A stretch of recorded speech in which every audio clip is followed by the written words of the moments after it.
मनोज जरांगे आणि सोलापूरमधले बार्शीचे अपक्ष आमदार राजेंद्र राऊत यांच्यामध्ये सध्या जोरदार खडाजंगी सुरू आहे। आपल्या भूमिकेचं समर्थन करणाऱ्या तरुणाला मारहाण करण्यात आल्याचा आरोप जरांगेंनी केला।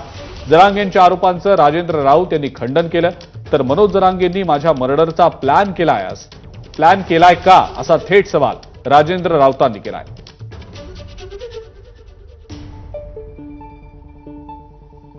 त्या लेकराच्या डोळ्यात पाणी आलं ना, त्याचा पुरेपूर हिशोब। त्या लेकराच्या डोळ्यात पाणी आलं किंवा त्याच्या बायकोच्या आलं, त्याच्या आईच्या आलं, त्याच्या भावाच्या आलं, त्याच्या मुलाच्या आलं, निवडणुकीत हिशोब होईल। लवकरात लवकर कोर्टामध्ये न्या किंवा सरकारकडे न्या। आता मी जसं भूमिका घेतली, आता जी मला राजकारण दिसलं, मला काय मणिपूर होऊन द्यायचा नाही महाराष्ट्राचा। माझ्या लेकराच्या डोळ्यात पाणी आणन, आता ही काय बाबा नेमकं माझ्या लेकराच्या डोळ्यात पाणी आणून माझा मर्डर करायचा प्लॅन केला का आता? म्हणजे माझ्या लेकरांच्या डोळ्यात कधी पाणी येणार आहे? माझं बीडसारखं घर पेटविल्यावर किंवा माझा खून वगैरे केल्यावर?